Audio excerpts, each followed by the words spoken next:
539 нафар кӯдакон дар ҷумҳурии Тоҷикистон ба вируси норасоии масъунияти одам яъне ВИЧ-СПИД гирифтор мебошанд.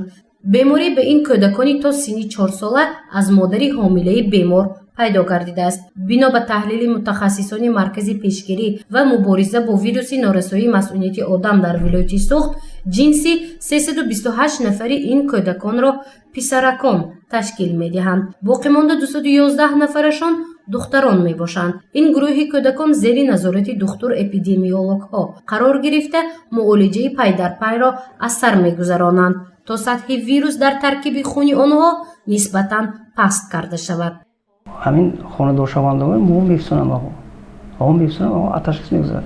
агар ягонтаи онҳо мисол бошанд, агар силат ёфта бошанд, агар ҳатман аз мо мегузаранд, мо бо ваҳо суҳбат мегузорем. суҳбат оиди ҳамин беморӣ, оиди вируси масъунияти одам ва он нафар бояд оиладоршавандаш ки вай кунад, суҳбат кунад нисбати каси бемори худаш.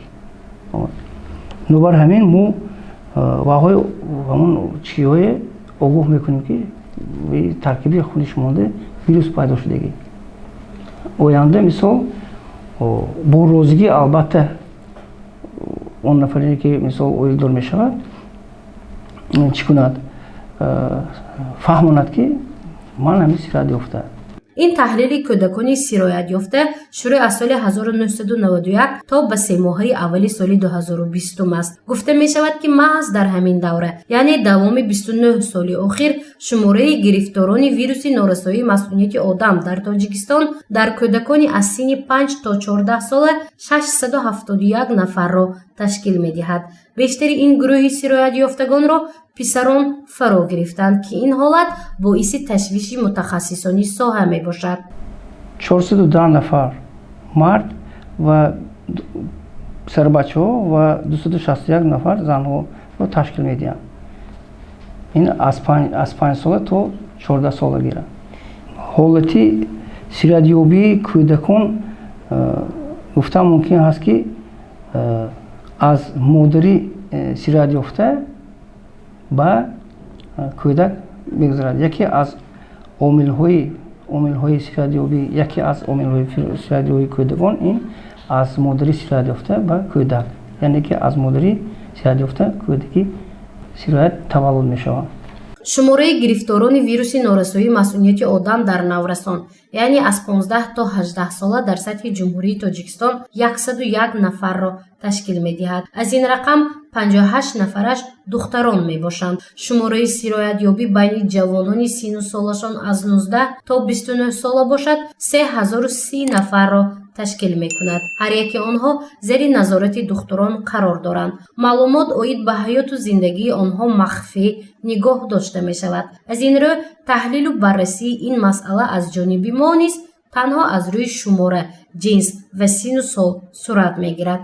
акун бисёри сироят ёфтагон асосан мисол бо алоқаи ҷинсӣ мешавад. ҳамин вируси норасоии масъунияти одам яке 4 роҳи гузаришаш аст. ин алоқаи ҷинсӣ,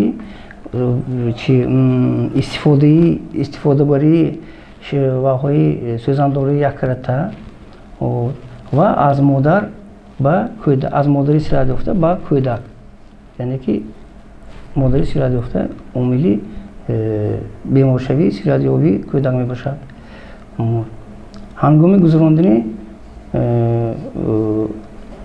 вориди тазриқӣ, мисол маводҳои нашомандӣ бо роҳи тазриқӣ, манин омилҳо шуданаш мумкин. барои ҳамин ҳар як инсон бояд аз ҳамин чизҳо худдорӣ кунад. шумораи гирифторӣ ба вируси норасоии масъунияти одам дар вилояти Суғд бошад рӯй ба афзоиш дорад. агар давоми соли 2019 сироятёбии ин гурӯҳи маризӣ 73 нафарро ташкил дода бошад, танҳо давоми 3 моҳи соли 2020 шумораи он 14 адад зиёд шуда ба 87 ҳолат расидааст. мутахассисони маркази пешгирӣ ва мубориза бо вируси норасоии масъунияти одам мегӯянд, давоми 3 моҳи охир 17 ҳолати гирифторшавӣ дар шаҳри Панҷакент ба қайд гирифта шудааст ки ин нишондоди баландтарин маҳсуб мешавад. дар ноҳияи бобоҷон ғафуров шумораи гирифторони вируси норасоии мас'унияти одам 14 нафарро ташкил медиҳад ва ин ноҳия дар сатҳи вилояти суғд ҷойи дуюм ва ноҳияи спитамен бо 9 ҳолат навъи гирифторӣ мавқеи сеюмро касб кардааст. баланд бардоштани маълумотнокии онҳо дар бобати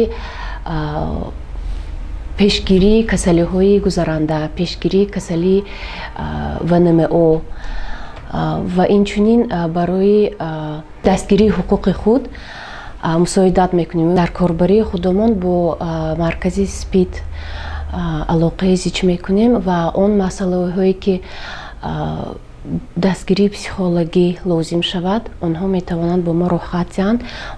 мо инчунин дар ташкилот психологи худумо дорем ки бо чунин занон суҳбат карда барои рӯҳбаланд кардани онҳо, барои ёрии психологӣ ба онҳо расонанд.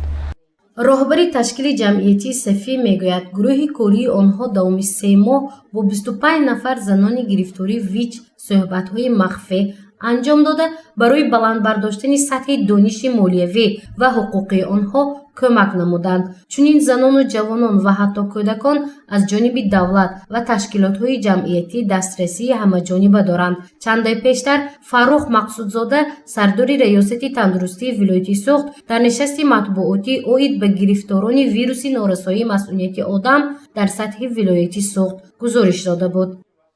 дар давраи ҳисоботӣ ҳамагӣ 372 нафар бо сирояти вируси норасоии масъунияти одам ба қайд гирифта шудаанд, ки нисбати ҳамин давраи соли гузашта 17 ҳолат кам мебошад. дар соли 12 моҳи соли 2018 389 нафар. асосан гирифтори мубталои вируси норасоии масъунияти одам синну соли аз 30 то 49 соларо дар бар мегирад. роҳҳои гузариш дар 88 аз дар 2 ҳолат алоқаи ҷинсӣ мебошад. айни замон 2763 нафар дар қайди марказ мубталоёни вируси норасоии масъунияти одам мебошанд. давоми соли 2019 76 нафар сокинони вилояти Суғд ки гирифтори вируси норасоии масъунияти одам буданд фавтиданд. шумораи фавти гирифторони ин беморӣ давоми 10 соли охир дар Суғд 800 нафарро ташкил медиҳанд. дар 3 моҳи соли 2020 бошад 18 ҳолати фавт ба қайд гирифта шудааст. барои пешгирӣ ва мубориза бар зидди вируси норасоии масъунияти одам корҳои тарғиботию ташвиқотиро ҷонноб кардаанд. гузориши Мафнушкур ва Насим Раҳимов барои барномаи иттилоотии Хабар.